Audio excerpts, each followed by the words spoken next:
Aníbal Barca, el estratega que desafió a Roma y se convirtió en su mayor pesadilla, fue uno de los más grandes comandantes militares de la historia.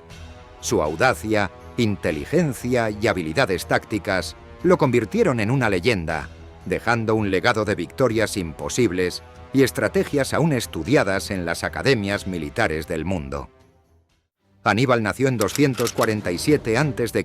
en Cartago, actual Túnez, una ciudad que rivalizaba con Roma por el control del Mediterráneo. Hijo de Amílcar Barca, líder militar cartaginés, Aníbal creció en un hogar marcado por el odio hacia Roma, un sentimiento heredado de su padre.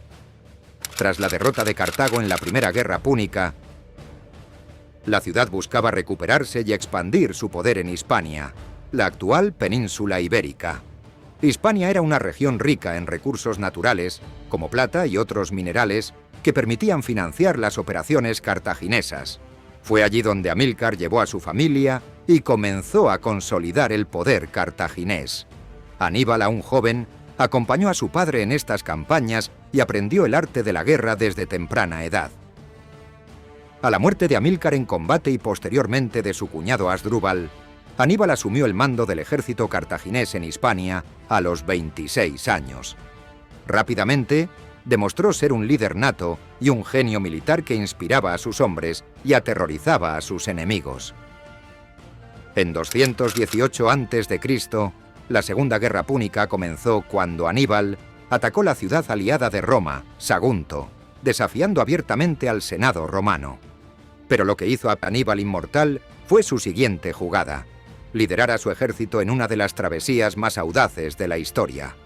Cruzó los Pirineos, el sur de la actual Francia, y los Alpes con elefantes de guerra y miles de soldados. Esta hazaña parecía imposible.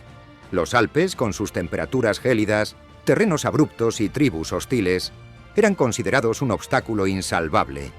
Sin embargo, Aníbal lo logró con una mezcla de determinación, ingenio y liderazgo.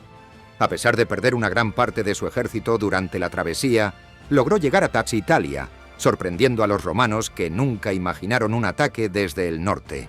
Una vez en territorio enemigo, Aníbal demostró su genio táctico en una serie de victorias aplastantes. En la batalla del río Tesino y en la del Trebia, destrozó a las legiones romanas con estrategias innovadoras que explotaban las debilidades de sus oponentes. Pero su mayor logro fue en la batalla del lago Trasimeno en 217 a.C., donde emboscó al ejército romano en un paso angosto y lo aniquiló, matando a más de 15.000 soldados. La noticia de la derrota conmocionó a Roma y los ciudadanos vivían aterrorizados con el grito: «Hannibal ad portas», «Aníbal está a las puertas». Sin embargo, fue en 216 a.C.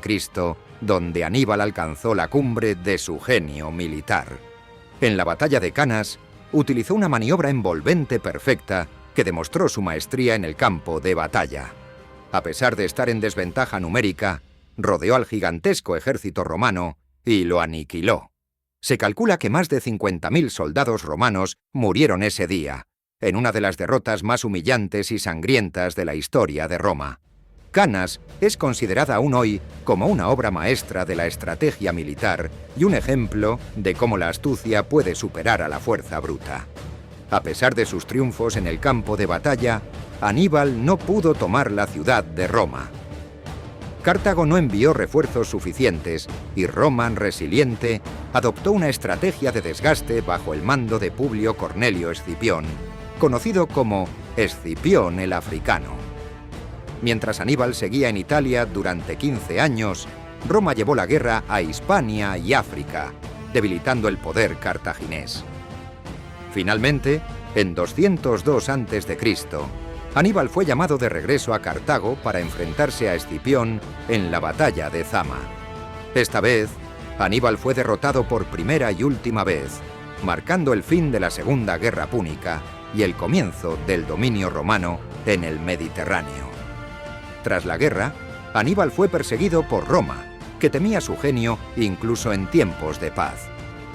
Huyendo de Cartago, vivió en el exilio y sirvió como consejero militar para otros reinos enemigos de Roma, como Bitinia y Siria.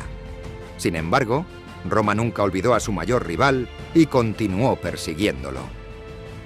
Finalmente, en 183 a.C., acorralado y sin salida, Aníbal decidió poner fin a su vida tomando veneno. Según la leyenda, sus últimas palabras fueron: «Libremos a los romanos de sus preocupaciones, ya que no pueden esperar a que un anciano como yo muera».